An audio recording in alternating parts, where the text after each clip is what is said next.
Hi friends, அனைவருக்கும் காலை வணக்கம். This is Shivaji. Friends, video போகிறதுக்கு முன்னாடி என்னோட சப்ஸ்கிரைபர்ஸ் வியூவர்ஸ் ஃப்ரெண்ட்ஸ் எல்லோருக்கும் என் மனமார்ந்த நன்றிகளை தெரிவிச்சுக்கிறேன். தொடர்ந்து உங்களுடைய சப்போர்ட் 50K உடைய சப்ஸ்கிரைபர்ஸ் ஜர்னியை ஸ்டார்ட் பண்ணலாம். மறக்காமல் உங்களோட லைக்ஸையும் பதிவு பண்ணிவிடுங்க. நம்ம daily nifty 50, bank nifty, fin nifty பார்த்துட்டுறோம். சரி, இன்றைக்கி fin nifty, bank nifty, nifty மூணுமே என்ன கண்டிஷன் ஆகும் அப்படின்றத என்னுடைய வியூ பார்க்கலாம். இது வந்து பர்சனல் எஜுகேஷன் தான் தவிர, எஜுகேஷன் சம்மந்தப்பட்ட தவிர இது டிப்ஸ் கால்ஸ் ப்ரொவைட் கிடையாது. ஒன்லி ஃபார் எஜுகேஷனல் பர்பஸ் தான். ட்ரெண்ட் லைனை பிரேக் அவுட் கொடுத்துச்சு ஃப்ரெண்ட்ஸ். அதாவது 3 மணிக்கு பார்த்தீங்கன்னா ட்ரெண்ட் லைனை பிரேக் அவுட் பண்ணிச்சு நிஃப்டி 50. ஓகேங்களா? அதாவது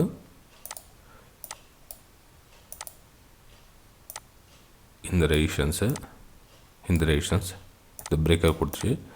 பிரேக் அவுட் கொடுத்து மேலே போய்ட்டு சஸ்டெயின் ஆகி நிற்குது. சரி, இப்போ என்ன கண்டிஷன் ஆகும் அப்படின்னா, ப்ரைஸ் இங்கேருந்து ஒரு சின்னதாக பேஸ்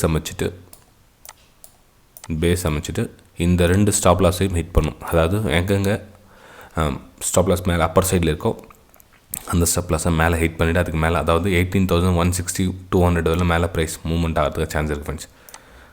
ஓகேங்களா? அதாவது ஒன்று ப்ரைஸ் கன்சாலிடேஷன் ஆகிட்டு மேலே போகலாம், இல்லை டைரெக்டாகவும் மேலே போகலாம், இல்லை இன்னொரு விஷயமும் இருக்குது, சப்போஸ் புல் பேக் ஆகிட்டும் மேலே போகலாம். மொத்தத்தில் பையிங்கான சினாரியோ பாருங்கள். புல் பேக், ஓகேங்களா? புல் பேக்கு அல்லது பேஸ் க்ரியேட் ஆகணும், இல்லை மேலே போய்ட்டு இன்னும் கொஞ்சம் தூரம் மேலே போய்ட்டு கொஞ்சம் ரீடெஸ்ட் வந்துட்டு அதுக்கப்புறம் மேலே போகலாம். இந்த 3 டைரெக்ஷனில் ப்ரைஸ் மேலே போகிறதுக்கான சான்சஸ் இருக்குது, அப்பர் சைடுக்கான சான்ஸ் இருக்குது. ஏன்னா இந்த லெவல் கூட நேற்று ஹிட் ஆகிடுச்சு. அதாவது இந்த ப்ரீவியஸ் ஹை இருக்கு இல்லைங்களா, இந்த ப்ரீவியஸ் ஹைலாம் கூட கட் ஆகிட்டு தான் மேலே வந்து ப்ரைஸ் சஸ்டெண்ட் ஆகிட்டு நின்றுக்குது. ஸோ இந்த ப்ரைஸ் இங்கே ஒன்று புல் பேக் வந்து மேலே போகலாம், இல்லை பேஸ் அமைச்சிட்டு மேலே போகலாம். கொஞ்சம் வெயிட் பண்ணுங்கள். ஒரு ½ அன் ஹவர் மார்க்கெட் ஓப்பன் ஆகிட்டு ஒரு ½ அன் ஹவர் 1 ஹவர் விடுங்க. அதுக்கப்புறம் ப்ரைஸோட மூமெண்ட்டும் தெரியும். ஸோ 1 ஹவர் வரலும் அந்த 2 ஸ்டாப்பில் ஹிட் பண்ணிச்சுன்னா என்ன சார் பண்ணலாம்? எப்படி 1 ஹவர் வரலும் நான் ப்ரைஸ் வெயிட் பண்ண சொன்னீங்க, அது ஒரே ஒரு கேண்டில் 2 கேண்டிலே போய்ட்டு எல்லா டக்குன்னு மேலே எல்லாரையும் ஸ்டாப்பில் ஹிட் பண்ணிச்சு என்ன பண்ணலான்னா, அங்கே வெயிட் பண்ணுங்கள். அந்த கேண்டில் சாலிடாக க்ளோஸ் ஆகுதுன்னு பாருங்கள்.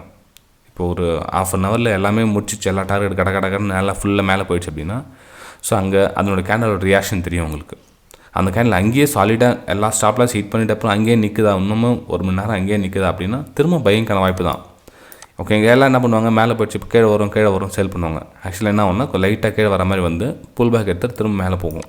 எங்கே ஒரு வேளை இந்த எல்லா ஸ்டாப்லாஸ் ஹிட் பண்ணிடுச்சு அப்படின்னா, இல்லை அப்படின்னா தாராளமாக நீங்கள் ஈஸியாக மேலே போகலாம், ஒன்றும் பிரச்சனை இல்லை ஃப்ரெண்ட்ஸ். சரி, ஒருவேளை மார்க்கெட் இந்த ட்ரெண்ட் லைன் உள்ளே வந்துடுச்சு,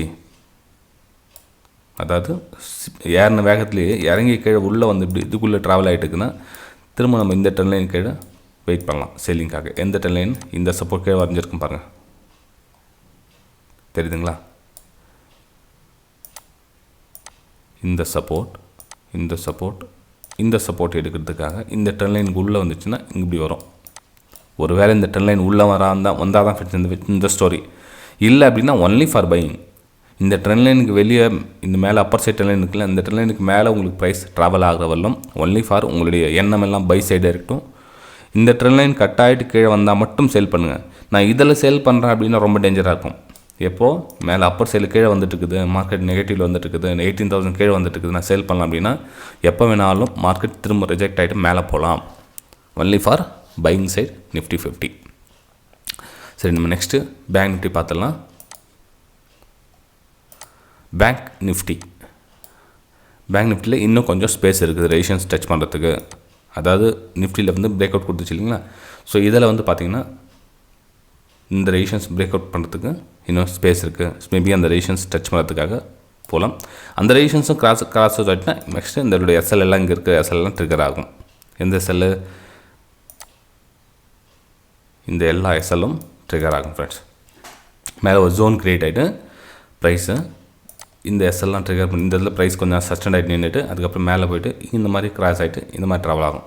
ஓகேங்களா? ஸோ ப்ரைஸு மேலே 42,600 வரலும் ப்ரைஸ் மூவ்மெண்ட் ஆகிறதுக்கான சான்சஸ் நிறைய இருக்குது இன்றைக்கி பேங்க் நிஃப்டியில். ஸோ எந்த மாதிரி மூவ் ஆகும்னு தெரியாது. ஆனால் மொத்தத்தில் இங்கே ட்ரெண்ட் லைன் கட் ஆகிடுச்சு இல்லைங்களா, ரைட், ஓகே. இப்போது நெக்ஸ்ட்டு ஃபஸ்ட் லெவல் இது 42,400, ரெண்டாவது 42,600. இந்த 2 லெவல்லையும் பேங்க் நிஃப்டி இன்றைக்கி டச் பண்ணுறதுக்கான வாய்ப்புகள் இருக்குது. ஓகேங்களா? சரி, நெக்ஸ்ட் நம்ம ஃபின் நிஃப்டி பேங்க் நிஃப்டியில் சேலிங்கான வியூ எல்லாம் பார்க்கலாமா அப்படின்னா இல்லை ஃப்ரெண்ட்ஸ், சேலிங்கான வியூ வேணாம். ஏன்னா அது பேங்க் நிஃப்டியில் சொல்ல நான். இது வந்து நம்ம நேற்று ட்ராப் பண்ணது தான், 3 நாள் முன்னாடி ட்ராப் பண்ணது தான். அது கண்டினியூ ஆகுது. இந்த ட்ரெண்ட் லைன் சப்போர்ட் எடுக்குது. அகைன் இன்னொரு டைம் சப்போர்ட் எடுத்திருக்கேன். இப்போ சப்போர்ட் எடுத்து மேலே மூமெண்டம் கொடுத்து மேலே அப்பர் சைட் பண்ணி 18,700. இப்போ ஃபின் நிஃப்டி மூமெண்டம் பார்த்திங்கன்னா 18,700 மூவ் ஆகும். மேபி கொஞ்சம் ஸ்லோ ஆகிட்டு மேலே மூமெண்டம் ஆகலாம். ஒரு பேஸ் கிரியேட் அமைச்சிட்டு இல்லை டேரெக்டாக மூமெண்டம் ஆகலாம். முதல்ல ஃபின் நிஃப்டி பார்த்திங்கன்னா 18,700 ப்ரைஸ் மூமெண்ட் ஆகிறதுக்கான சான்ஸ் இருக்குது ஃப்ரெண்ட்ஸ். ஒருவேளை ஃபின் நிஃப்டி கொஞ்சம் கீழே வந்துச்சு சேல் பண்ணலாமா அப்படின்னா இல்லை ஃப்ரெண்ட்ஸ், சேல் பண்ணாது. ட்ரெண்ட் லைன் கட் ஆனால் தான் சேலிங். ட்ரெண்ட் லைன் கட் ஆகல வந்து சேல் இல்லை, ஒன்லி ஃபார் பையிங் தான். ஃபுல் பேக்காக வெயிட் பண்ணுங்க வேணும் வந்தால். ஸோ அகைன் பிரேக் கொடுத்தா பை பண்ணுங்கள், இல்லை டேரெக்டாக போனாலும் பை பண்ணலாம் ஃப்ரெண்ட்ஸ் இதில். ஓகேங்களா? சரி ஃப்ரெண்ட்ஸ், வீடியோ பிடிச்சா மறக்காமல் லைக் பண்ணுங்கள், சப்ஸ்கிரைப் பண்ணுங்கள், ஷேர் பண்ணுங்கள். நம்ம அடுத்த வீடியோ சந்திக்கலாம். Bye friends.